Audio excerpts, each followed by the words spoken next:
Good morning students. आज हम पढ़ेंगे प्रबंध की प्रकृति। इसके आगे वाला टॉपिक हम रिवाइज कर चुके हैं। प्रबंध की प्रकृति जो है वो 4 प्रकार से हम एक्सप्लेन कर सकते हैं। फर्स्ट है प्रबंध बहुविधा के रूप में। प्रबंध बहुविधा के रूप में का मतलब क्या है कि प्रबंध के जो सिद्धांत हैं उनमें बहुत सारे ऐसे सब्जेक्ट या विषय हैं जिनमें से कुछ न कुछ टॉपिक्स जो हैं ऐड किए गए हैं और फिर प्रबंध के सिद्धांतों को प्रतिपादित किया गया है। तो हम ये देखेंगे कि प्रबंध में कौन कौन से विषय हैं जिनमें से कौन कौन सी चीज़ों को शामिल किया गया है और तब प्रबंध के सिद्धांतों को बनाया गया है।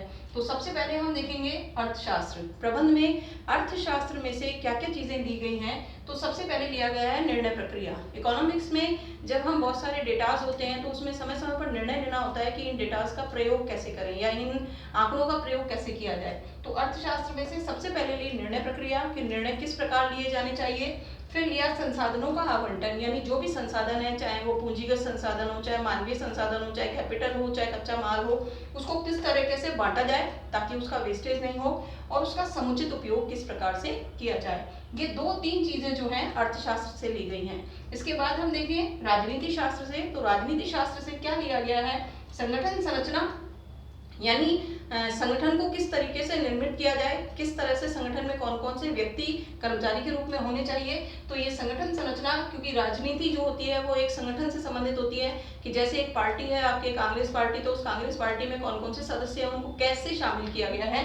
ये संगठन संरचना निर्माण करने की जो प्रक्रिया है वो राजनीति शास्त्र से ली गई है। फिर संगठन के सिद्धांत, उन संगठन को कार्य कैसे कराना है, किन नियमों किन सिद्धांतों के आधार पर काम कराना है, ये भी इससे लिए गए हैं। फिर नौकरशाही, कौन अधिकारी है और कौन उसका अधीनस्थ है, ये सिस्टम भी जो है राजनीति शास्त्र से लिया गया है। इसके बाद है समाजशास्त्र। तो समाजशास्त्र से क्या लिया गया है, समूह की अवधारणा कि एक ग्रुप जो होता है, समूह होता है, उसका क्या उसकी इच्छा होती है, किस प्रकार से वो जो है बिहेव करता है, व्यवहार करता है, इसको समझने के लिए समूह की अवधारणा आपके समाजशास्त्र से ली गई है और उनकी कार्यप्रणाली, वो किस तरीके से कार्य करते हैं, ये जो है समाजशास्त्र से लिया गया है। इसके बाद है जीव विज्ञान और मनोविज्ञान। जीव विज्ञान और मनोविज्ञान से व्यक्ति के व्यवहार को समझने और उसको नियंत्रित करने की जो विधियां हैं वो ली गई हैं। यानी जीव विज्ञान और मनोविज्ञान बताता है कि जैसे कोई भी जानवर है तो वो किस प्रकार से बिहेव करेगा, वो सीधा जानवर है या खूंखार जानवर है, इसको डिसाइड करने के लिए उसकी गतिविधियों को जो है जानने की इच्छा होती है, यानी हमको जानना पड़ता है। तो व्यक्ति के व्यवहार को समझने कि व्यक्ति किस प्रकार से व्यवहार कर रहा है और उसको कंट्रोल कैसे किया जाए, ये दोनों चीजें जीव विज्ञान और मनोविज्ञान से ली गई हैं। उसके बाद है आपके मानव शास्त्र। तो मानव शास्त्र से लिया है नैतिक मूल्य। नैतिक का मतलब होता है क्या सही है और क्या गलत, तो इससे लिए गए हैं नैतिक मूल्य, क्योंकि आजकल व्यावसायिक नैतिकता बहुत जरूरी हो गई है। व्यवसाय में क्या सही है और क्या गलत, क्या गतिविधियां करनी चाहिए, क्या गतिविधियां नहीं करनी चाहिए, ये कहलाती है व्यावसायिक नैतिकता। तो हम ये देख रहे हैं कि नंबर 1, 2, 3, 4 जो 5 अपने सब्जेक्ट हैं, इन 5 सब्जेक्ट से कुछ ना कुछ विषय लेकर प्रबंध में शामिल किए गए हैं और तब प्रबंध के सिद्धांतों का प्रतिपादन किया गया है। इसलिए ये कहा जा सकता है कि प्रबंध बहुविधा के रूप में है, यानी प्रबंध में बहुत सारे विषयों के सिद्धांतों का समावेश करके प्रबंध के सिद्धांत बनाए गए हैं। इसके बाद हम देखेंगे प्रबंध कला और विज्ञान के रूप में, यानी प्रबंध कला कैसे है और प्रबंध विज्ञान कैसे है। तो सबसे पहले हम देखेंगे प्रबंध विज्ञान के रूप में। अब विज्ञान का अर्थ क्या होता है, विज्ञान का अर्थ होता है कि किसी भी चीज को अपन एक निश्चित नियमों और सिद्धांतों को पहले रिसर्च करते हैं, यानी उसका प्रयोग करते हैं, फिर उनका सिद्धांत जो है वो बनाया जाता है। जैसे हम कहें कि गणित के सूत्रों का पहले रिसर्च किया गया, पहले अनुसंधान किया गया, तब वो सूत्र प्रतिपादित हुए और हमेशा ही अब उन सूत्रों को प्रयोग करके जो है वो सवालों को हल किया जाता है। या साइंस के जो भी सिद्धांत है कि ऑक्सीजन कैसे बनाई जाती है या कार्बन डाइऑक्साइड कैसे बनाई जाती है, तो पहले उनको प्रयोग करके देखा गया और फिर सिद्ध होने के बाद ही उनको प्रयोगों के रूप में जो है सूत्रों के रूप में काम में लिया गया। तो विज्ञान का मतलब है कि वो चीज जिसको प्रूव किया गया है, जिसको सिद्ध किया गया है और फिर उसके सिद्धांत जो है प्रतिपादन किए गए हैं। तो जो विज्ञान है उसमें क्या क्या विशेषताएं पाई जाती हैं। अब जैसे विज्ञान के जो भी सिद्धांत हैं वो कोई भी देश हो, कोई भी परिस्थितियां हो, कैसा भी समय हो, सार्वभौमिक है वो, यानी उसके सिद्धांत हर देश, परिस्थिति और समय में समान रूप से लागू होते हैं, यानी वो सार्वभौमिक है। विज्ञान के जो सिद्धांत हैं वो सार्वभौमिक है। उसके बाद हम ये कहें सत्यों और तथ्यों पर आधारित। विज्ञान जो होता है वो जो कहता है उसको सिद्ध करके भी बताता है। तो विज्ञान जो है सत्य चीजों पर, सत्य तथ्यों पर और आधारित होता है, सत्यों और तथ्यों पर आधारित होता है, यानी उनके कुछ न कुछ जो है प्रूव करने के सिद्धांत होते हैं। इसके बाद है कारण और परिणाम में संबंध।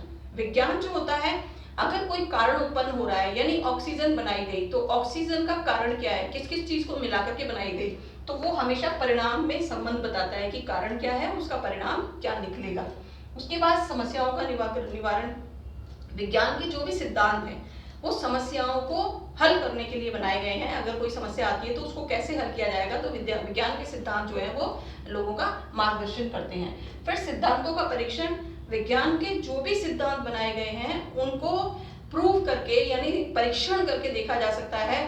जो सिद्धांत कहता है वही परीक्षण में उसका उत्तर निकलता है। तो ये पांचों चीजें जो हैं वो विज्ञान की विशेषताएं हैं। अब इसमें जो सार्वभौमिक है, प्रबंध के सिद्धांत भी सार्वभौमिक है, लेकिन समय और परिस्थितियों के अनुसार नहीं बदलते, ये अलग अलग देश में अलग अलग तरीके से लागू होते हैं। ऐसे ही सत्यों और तथ्यों पर आधारित, तो प्रबंध के सिद्धांत भी सत्य और तथ्य पर आधारित होते हैं। प्रबंध के सिद्धांत भी कारण और परिणाम में संबंध स्थापित करते हैं। प्रबंध के सिद्धांत भी समस्याओं का निराकरण करते हैं। प्रबंध के सिद्धांत भी जो है वो परीक्षण करके ही बनाए गए हैं। अब हम देखें कला क्या है, यानी कला का अर्थ क्या है, उसमें कौन कौन सी विशेषताएं पाई जाती हैं।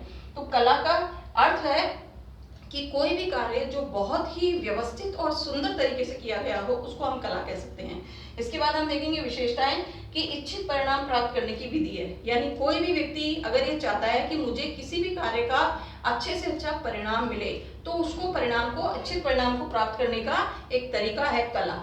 इसके बाद है आपके व्यक्तिगत ज्ञान और चातुर्य पर आधारित।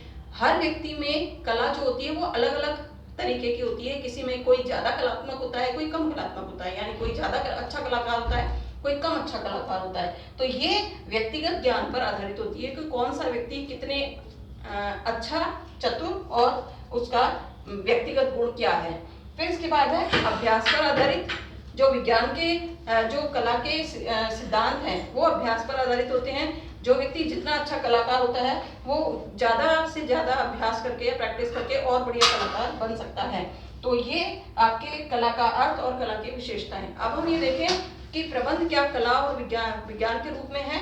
तो हमने देखा कि प्रबंध विज्ञान के रूप में तो है, लेकिन वो शुद्ध विज्ञान नहीं है, बल्कि वो व्यवहारिक विज्ञान है। यानी शुद्ध विज्ञान वो होता है जिसके सिद्धांत कभी भी परिवर्तित नहीं होते, जबकि प्रबंध के सिद्धांत जो है वो समय, परिस्थिति और देश के अनुसार परिवर्तित होते रहते हैं, इसलिए इसको व्यवहारिक विज्ञान कहा गया है।